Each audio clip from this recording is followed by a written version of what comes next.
The creek has obviously receded. This is Cooper Creek right here, where Branson Fire, Western Taney County emergency crews are going downstream right now, looking for debris, looking for any trace of those 3 people missing after their car was swept off of Fall Creek Road around midnight last night. We know they're looking for a man, a woman, and a 17-year-old girl. This is just some of the debris that was pushed up over here on this roadway that emergency crews were using in their search to get down closer to the water. Pieces of asphalt. They also used a chainsaw to cut through some of the big branches that were blocking this road. The road conditions will get worse as this morning and temperatures start crashing. Here's a look at MoDOT's travel map. You see here in the Springfield area, roads are covered. Lexi was just talking about that. And when you go south, it improves a little bit, partly covered in the Branson area. That's the dark blue here. You see the dark blue as well up into the Kansas City area and into St. Louis. Now let's go. I'm going to show you the live traffic cameras here in the Springfield area, 65 and 60. You could really see the snow covering the area at National and James River Freeway. I'm standing here on the beach along Casey Key, where Sarasota County has declared mandatory evacuations for Zone A. We are actually staying in Zone B, not too far away though. We are making plans to head north. You can see my brother boarding up a property here, as well as neighbors in Venice. Here at the Red Cross Emergency Shelter where I'm staying with my brother, and dinner was just served. These are self-heating meals. 172 people staying here right now, enough food for everyone, but we're getting close to capacity. That's 200 maximum here at the shelter. Families are staying here with young children sleeping on the floor. Hurricane Irma, Category 3 now. We've had steady rain all day, but wow, has it really picked up the force of the winds. The rain is coming down heavy here. I'm going to turn around. This actually isn't as bad as it was just minutes ago. Before, of course, we came to you guys live. Inside the shelter here, people are just watching their phones, watching that forecast, looking for damage reports to start coming in, and of course worrying about that trek home. What will it be like? What will roads be like? What kind of debris will they run into?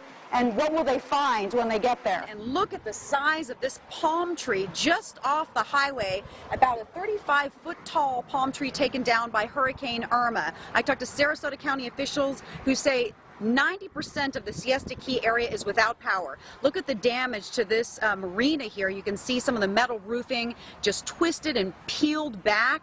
We took a drive to Siesta Key Beach. The streets were flooded. It was choppy out there. And here's a look at some of the damage, the business area.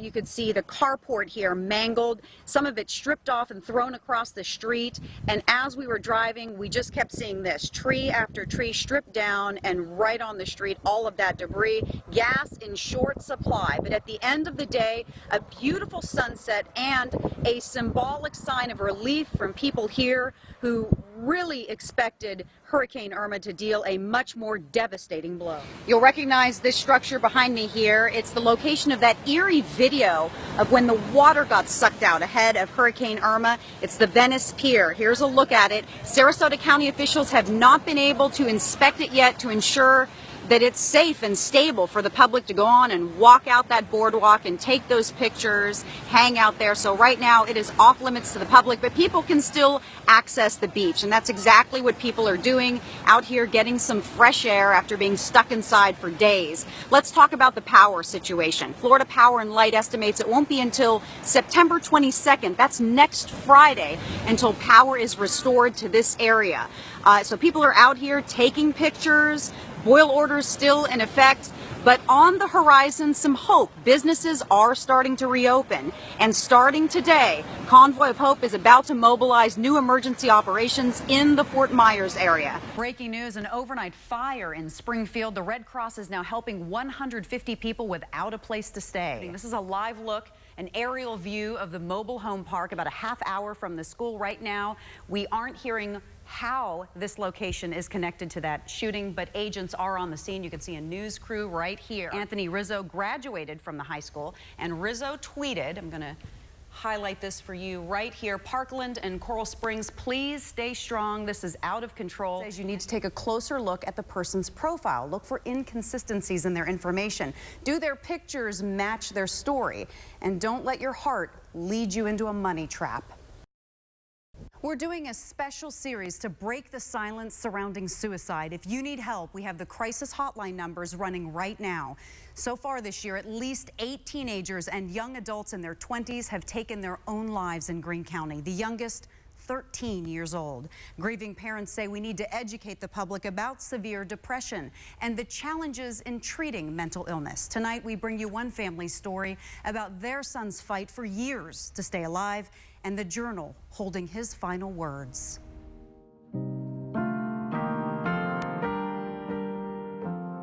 He just sees himself as unworthy of having happiness or just being loved. He was very concerned about being a burden to us. He really hated us having to worry about his situation. 19-year-old Sam Holmes ended his life in March after years of fighting depression, anxiety, and fear. The Missouri State freshman golfer appeared to be succeeding in life, a scholarship, a state championship. But this journal reveals a deep and dark battle with mental illness. Depression and anxiety tell you so many lies. It tells you that you're not good enough. It tells you that you'll never be good enough. It tells you that things will never get better. And it's hard to overcome those lies. His mother says Sam started struggling in 6th grade, so she got this journal thinking it would be easier for him to write down his feelings. Sam would write about girls and stress about tests. His mom would answer with words of encouragement, and they made a deal. Any topic on these pages stayed here. You could not talk out loud about what was written in the book, so it was safe. I always tried to talk to Sam, but I knew that he had a very difficult time sharing, these kinds of things with me. By the time he hit high school, Sam couldn't stop the downward spiral of depression, guilt, and shame. It's just I can't stand living with myself. I see all these other people just living their lives so effortlessly. I have never found that with myself, no matter how hard I've tried. I'm done living in this world that doesn't need me. When children start to isolate, and again, you see lots of anxiety, when they just seem excessively sad and they want to be alone, they want to be in their room, when they start avoiding school and asking, please don't make me go, making up illnesses, that kind of thing, then you start getting to the bottom of it. And if they can't tell you, then it's time to get some professional help. Sam had something else working against him: genetics. The Holmes family has a history of mental illness. Both of Sam's parents and his sister are coping with it.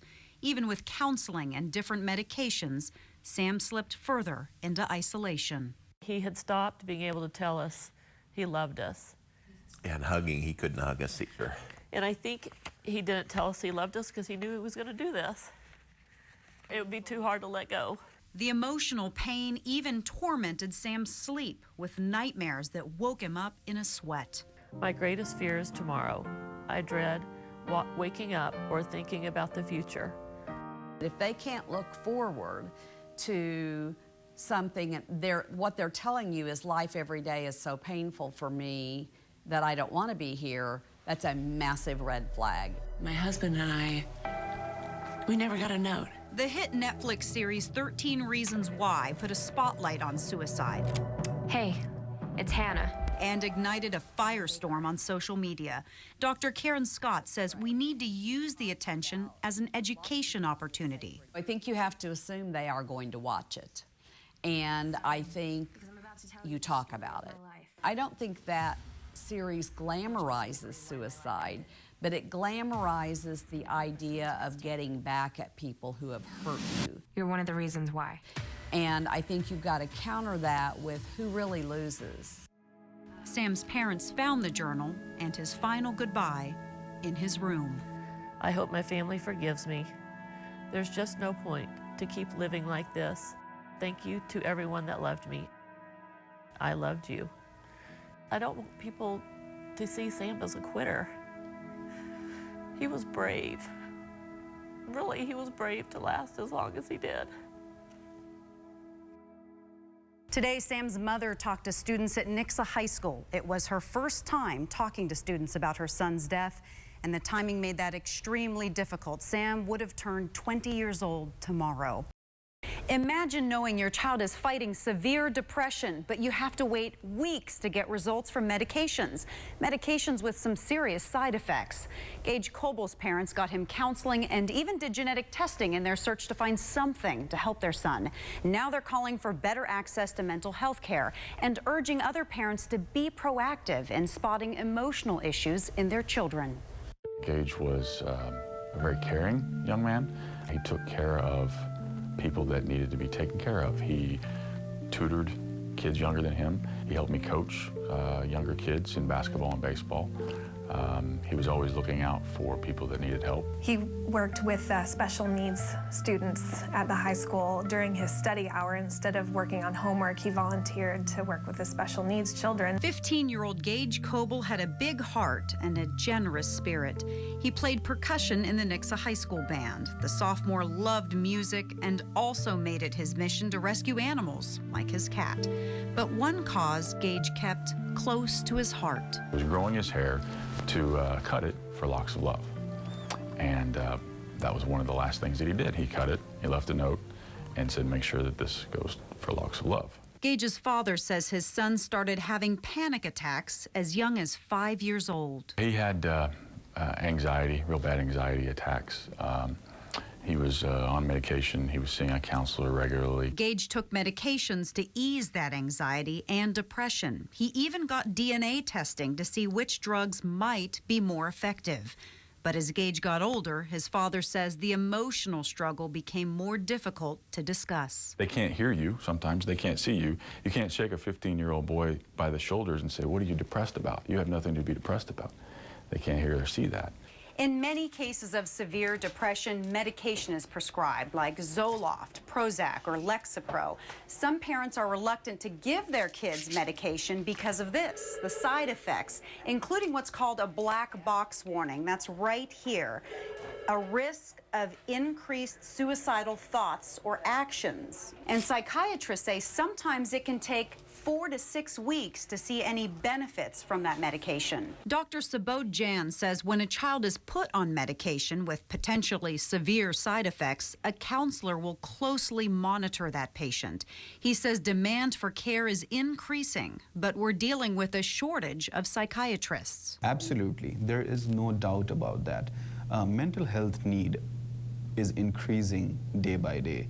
And the reason for that is we are also becoming more aware of the needs. It's a crisis that we have more and more depression and fewer resources. Gage's mother says her daughter had to wait several months to see a child psychologist to deal with her brother's death. We did have to wait approximately 5 months to get into a grief counselor for Brooklyn. And so we were so thankful to have Lost and Found to be able to kind of bridge that gap until we could get her into grief counseling. The group sessions at Lost and Found Grief Center are helping the family heal and adjust to life without Gage. You know, while it's still a huge loss and a huge tragedy, it really has given her comfort to know that it's okay to continue to talk about him. We want to talk about him. We want to remember him. Now she's urging parents to be proactive in their child's mental health as well as their physical health. As parents, we take our kids to child checkups. We take them to get their eyes examined, but we don't talk about their mental health.